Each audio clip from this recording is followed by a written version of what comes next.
The king of Israel lost his whole throne on one ordinary afternoon. He walked off that field still wearing his crown, still giving his orders, still leading his armies.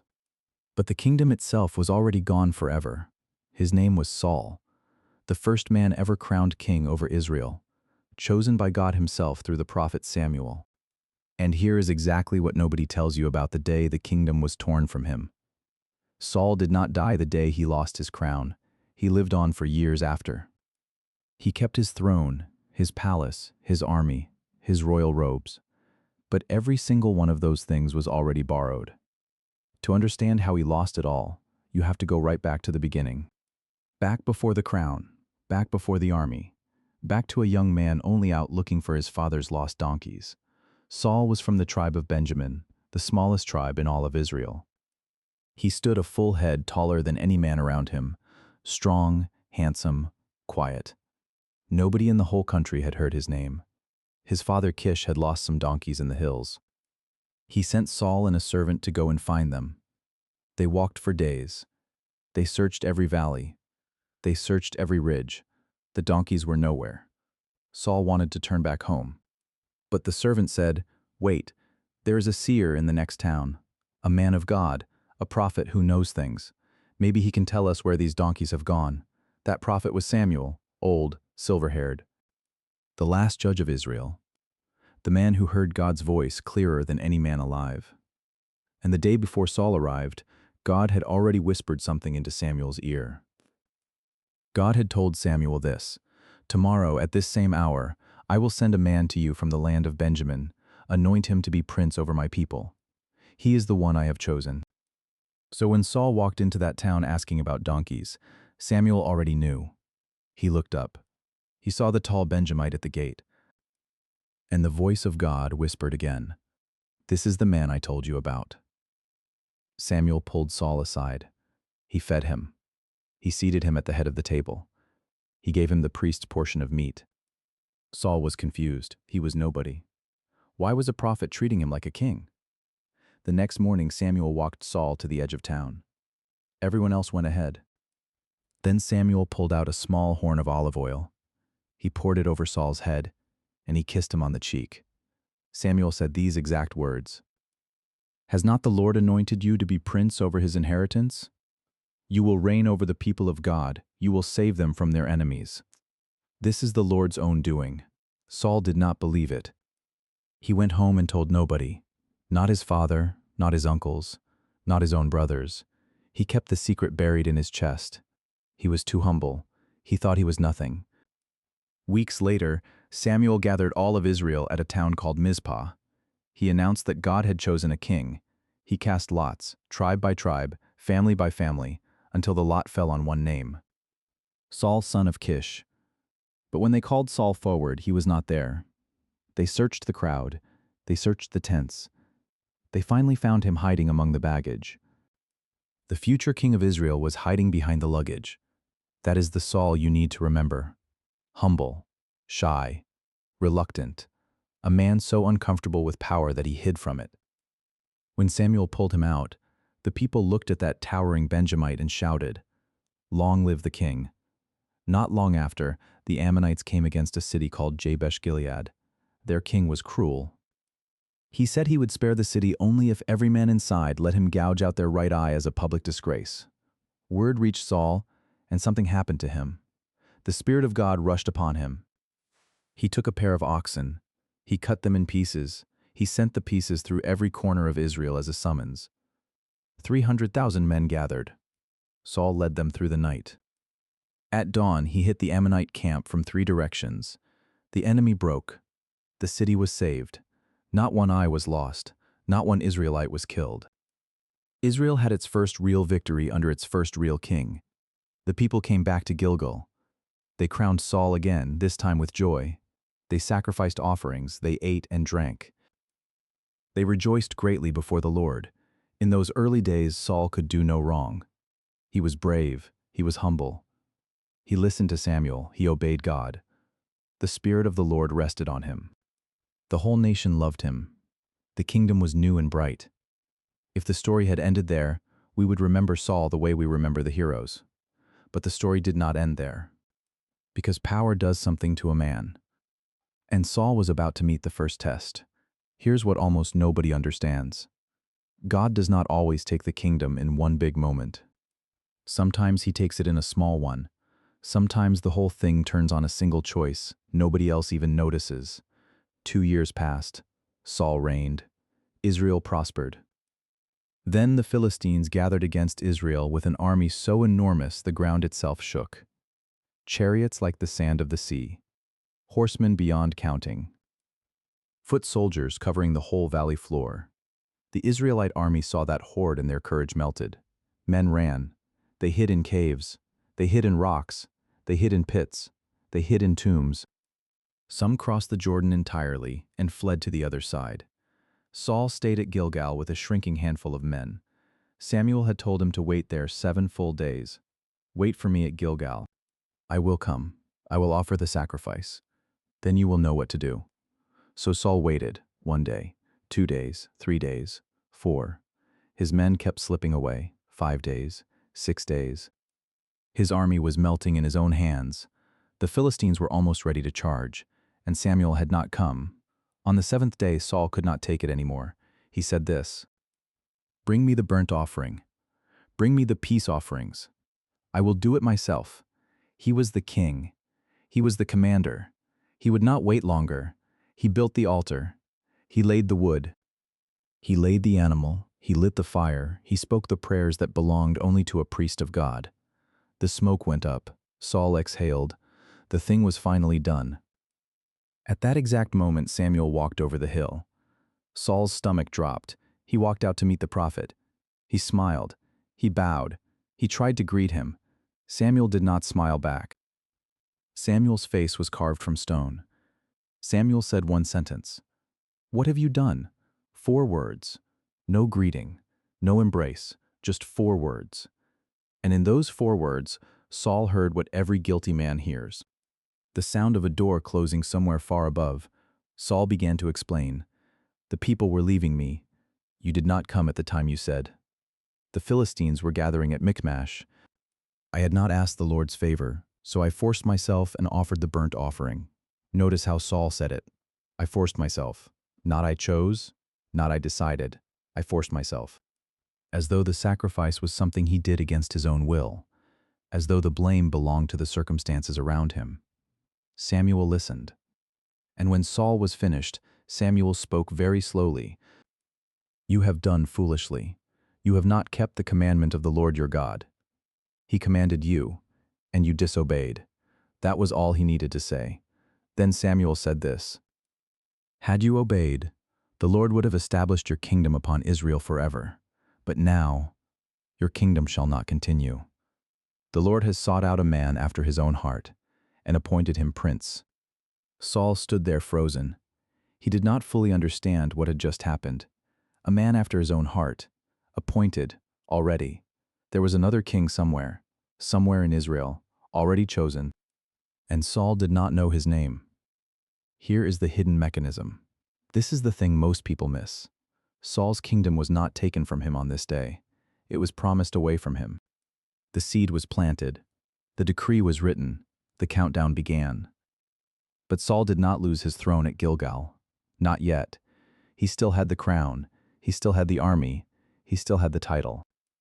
God was giving him one more chance, one more test, one more command to obey. And Saul walked away from that altar thinking he had gotten away with it. He thought the rebuke was just words. He thought Samuel was just upset. He did not feel any different. The crown still sat on his head.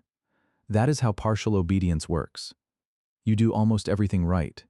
You miss one small thing. And nothing seems to happen. The sky does not fall. The sun still rises. You wake up the next morning still king. But heaven remembers. Heaven writes it down. Heaven waits. The consequence is not canceled. It is only delayed. Saul had no idea that the clock on his kingdom had already started ticking from that day at Gilgal. The Philistine war did continue. Saul's son Jonathan fought bravely and won a miraculous victory at Michmash. Israel was saved again.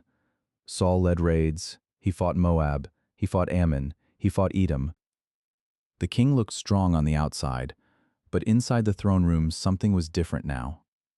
Samuel rarely came to visit. The prophet no longer sat at the king's right hand. The Spirit of God was quieter. The prayers felt heavier, Saul noticed. He did not say. He told himself he was still fine.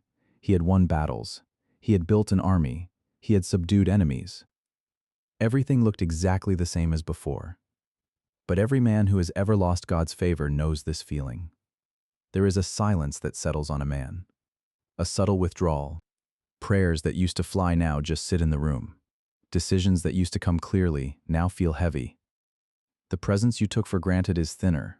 Saul felt it, but he did not repent. He did not go back to Gilgal. He did not tear his robe. He did not beg Samuel for help. He just kept moving, kept ruling, kept fighting, kept pretending everything was fine. And that is when heaven sent him one final command. One last chance to undo what Gilgal had set in motion. One clear, unmistakable order from the Lord himself. And it came through the mouth of the prophet Samuel. Samuel came to the throne room. He stood before Saul. He said these words, "Thus says the Lord of hosts, I have noted what Amalek did to Israel, how they ambushed my people on the road out of Egypt. Now go, strike Amalek, devote them to destruction completely. Do not spare anyone. Kill man, kill woman, kill infant, kill ox, kill sheep, kill camel, kill donkey. Leave nothing alive, leave nothing breathing. Erase their memory from under heaven." The command was clear, brutal, total. Saul would have argued in his own head. Why the animals? Why everything? But God's reasoning was not Saul's concern. The command was specific. The command was simple. Destroy everything. Spare nothing. Obey. Saul gathered his army. 200,000 men of Israel. 10,000 men of Judah. He marched south. He warned a neighboring tribe to clear out of the area so they would not be destroyed along with the Amalekites. Then he attacked. From one end of the valley to the other, the Amalekite army broke. Their cities burned. Their warriors fell. Saul's soldiers swept through every camp, every tent, every herd. The slaughter was as wide as the horizon, and in the middle of that slaughter Saul made a decision. A quiet one, a personal one. Nobody in the palace at Gibeah would ever hear about it. Nobody in Samuel's house would see it written anywhere. It was small. He spared King Agag, the enemy king, the one God had specifically said to kill. Saul looked at him and thought he would look better in chains behind a royal chariot than hacked apart in a foreign field somewhere. And then he spared the best of the livestock, the fattest oxen, the healthiest sheep, the strongest lambs, the prime of every herd. He told his men to drive these animals back toward Israel with the rest of the plunder. Everything that was weak or worthless he did destroy. The sick sheep, the thin cattle, the broken weapons, the worn-out clothes. These he burned, these he killed, these he left behind in the dust of Amalek. So, in Saul's own mind he had obeyed. He had struck Amalek, he had won the battle, he had killed their army, he had burned their towns. He had brought back their king as a trophy, he had done the command, he had just added some extras. The king in chains was a victory decoration. The livestock were a gift for the nation. Maybe even a gift for God. Saul was already rehearsing the sermon in his head on the way home. That night in Ramah, the word of the Lord came to Samuel. It was a short word. It was a heavy word. And for the first time in his long life, the old prophet wept when he heard what God said. God said this, "I regret that I have made Saul king. He has turned back from following me. He has not performed my commandments." Samuel was grieved. Samuel cried out to the Lord all night long, but the answer did not change. In the morning Samuel got up early. He saddled his donkey. He took his carved staff and his burgundy kaftan. He began the long walk to find Saul. He already knew where the king would be, and he already knew what he would have to say. Along the way, somebody told Samuel where Saul was. He has gone to Carmel. He has set up a monument for himself there, a victory pillar, a great stone carved with his own name. Then he has gone down to Gilgal. Gilgal, the same place where Saul had offered that first unlawful sacrifice. the same place Samuel had told him his kingdom would not continue. Now here Saul was again, back at the scene of the first crack, celebrating a fresh disobedience. Samuel walked into the camp at Gilgal. Saul saw him from a distance and his face lit up. He spread his arms wide. He rushed forward to greet the prophet like an old friend. He was smiling, he was confident, he was proud. Saul called out these exact words, "Blessed be you of the Lord. I have performed the commandment of the Lord." Those were the first words out of his mouth. I have done it, I have obeyed, I am the obedient king. That is the moment I want you to look at. Because this is the secret every partial obeyer does. They speak the claim first. They announce the obedience before anybody can examine it. They control the story before the truth arrives. Saul did not say hello. Saul did not ask how Samuel was. Saul did not wait for Samuel to speak first. He led with the claim. He performed the commandment. He had obeyed. He was the good king. See? And then Samuel asked him one single question. One question that every partial obeyer dreads above all others. One question that cuts through every prepared speech. One question that lays the hidden thing bare in front of everyone watching. Samuel said this, "What then is this bleating of sheep in my ears, and this lowing of oxen which I hear? Those sounds. What are those sounds? If you destroyed everything, why can I hear Amalek's livestock in the camp behind you?" Saul's face changed, just slightly. But Samuel saw it. The smile became a little tighter. The shoulders shifted. The eyes moved. And then came the second move every partial obeyer makes when cornered. Saul began to negotiate the story. He said the people spared the best of the sheep and oxen to sacrifice them to the Lord your God. The rest we utterly destroyed. Notice the blame. The people did it, not me, and the spin. It was for worship. Samuel held up one hand. He said these words, "Stop talking. Let me tell you what the Lord said to me last night." Saul fell silent. And in that silence, every excuse he had prepared died in his throat. Samuel said, "When you were little in your own eyes, were you not made the head of the tribes of Israel? The Lord anointed you king. The Lord sent you on a mission. Why then did you not obey the voice of the Lord?" Saul tried one more time. "I did obey. I went on the mission. I brought back Agag. I destroyed the Amalekites." It was the people. They took the plunder. They took the sheep. They took the oxen. For sacrifice. He kept repeating that word, sacrifice, sacrifice, sacrifice. As if the word itself could baptize the disobedience. As if calling it worship could turn it into worship. As if God could not see what was really in his heart. And then Samuel said the sentence that should be carved on every wall of every believer's house. Has the Lord as great delight in burnt offerings and sacrifices as in obeying the voice of the Lord? Listen closely. To obey is better than sacrifice, and to heed is better than the fat of rams. For rebellion is as the sin of witchcraft, and stubbornness is as iniquity and idolatry. Saul, your kept sheep are witchcraft in God's eyes. And then the verdict. Because you have rejected the word of the Lord, he has also rejected you from being king, not will reject, has rejected past tense. Already done, already settled, already written down in the book of heaven. Saul's knees bent slightly. For the first time his face showed it, the panic, the horror, the dawning awareness of what he had actually done. "I have sinned," he said. "I transgressed the commandment of the Lord and your words." But even now watch what he says next. "Because I feared the people and obeyed their voice." Listen to that. He still cannot say it clean. He cannot just say I sinned. He has to add why. Because I feared the people. That is the heart of a man who has lost the kingdom. He will repent with his lips, but he will still blame someone else in the same sentence. The mouth says sorry. The hand still points at somebody nearby. Saul begged, "Pardon my sin. Return with me so I may worship the Lord." Samuel said, "No, I will not return with you. You have rejected the word of the Lord. The Lord has rejected you from being king over Israel." Samuel turned to leave. Saul panicked. He reached out and grabbed the edge of Samuel's burgundy caftan to stop him. The old man kept walking.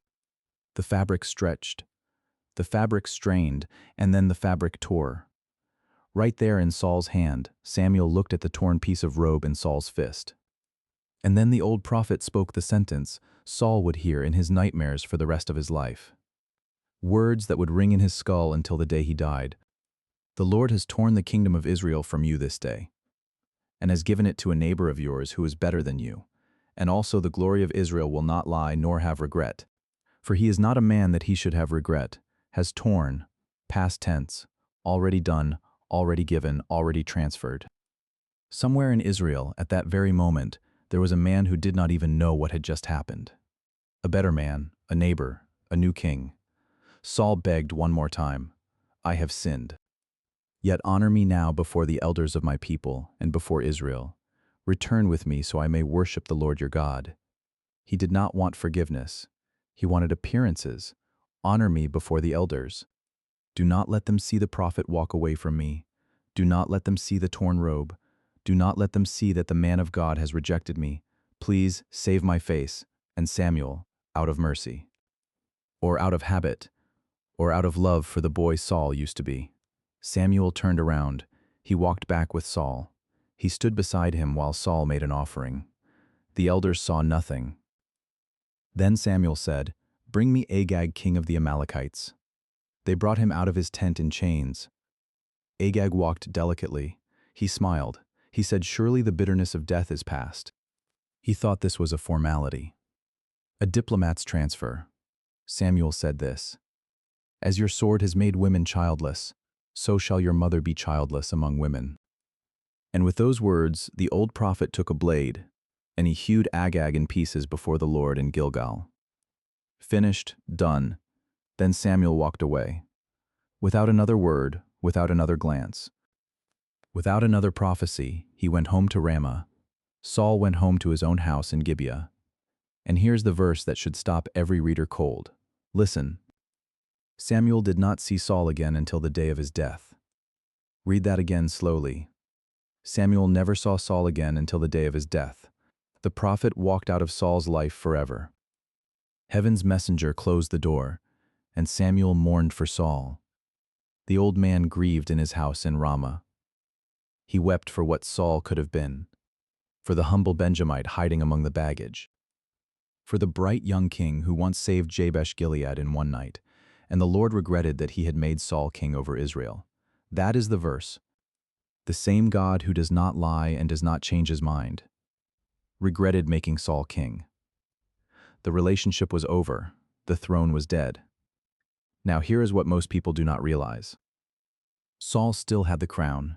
He still walked into his palace at Gibeah. He still sat on his throne. He still wore his circlet. He still gave orders. He was still the king. On the outside, nothing had changed. The guards still bowed. The servants still scrambled. The army still marched at his word. The people still called him Lord. But inside the throne room, a cold silence had begun to settle. Meanwhile, God spoke to Samuel. Stop grieving for Saul. How long will you mourn him? Fill your horn with oil and go. I'm sending you to Jesse the Bethlehemite, for I have provided for myself a king among his sons. Samuel was afraid. How can I go? If Saul hears, he will kill me. God said, Take a heifer with you. Say you came to sacrifice. That is your cover. That is your reason. Go and anoint the one I show you. Samuel went to Bethlehem. Jesse brought out his sons one by one. The first was tall and handsome. Samuel thought, Surely the Lord's anointed is before him. But God said, Do not look on his appearance or the height of his stature, for I have rejected him. The Lord does not see as man sees. Man looks on the outward appearance, but the Lord looks on the heart. Jesse brought 7 sons. One by one Samuel looked. One by one God said no. Samuel asked Jesse, Are all your sons here? Jesse hesitated. There is yet the youngest, but he is keeping the sheep. Samuel said, Send and fetch him. We will not sit down until he comes. They waited. The door opened. In walked a boy. 15 years old, auburn hair, sunburnt, shepherd's tunic, a sling in his belt, the smell of goats on his clothes. His name was David, and God said to Samuel, Rise and anoint him. This is he. Samuel took the horn of oil. He poured it over David's head right there in front of his brothers. and the Spirit of the Lord rushed upon David from that day forward. Something had transferred, something had moved, something unseen. And in that exact same hour, far away in the palace at Gibeah, the Spirit of the Lord departed from Saul. Just like that. Gone. And a harmful spirit from the Lord began to torment him. Saul felt it immediately. He began to sink into black moods, days of staring at the wall, nights of rage, sudden fits of weeping for no reason. His servants whispered to each other, "The king is not himself. The king is troubled. Something has changed." They came to him with a suggestion. "Let us find a man who is skillful on the lyre. When the evil spirit comes, he can play and your soul will be eased." Saul nodded weakly. "Find him. I need him." One servant said, "I have seen a son of Jesse the Bethlehemite who is skillful in playing. A man of valor, a man of war, prudent in speech, and the Lord is with him." Saul said, "Send and fetch him to me." And that is how it happened. Without knowing, without understanding, without a single clue what heaven had already arranged, Saul himself sent the royal invitation to the one man God had chosen to replace him, right into his own throne room. David arrived at the palace. He bowed before the king. Saul looked at him and loved him greatly. David became his armor-bearer. And whenever the evil spirit came, David would play his harp, and Saul would feel better again. Think about it.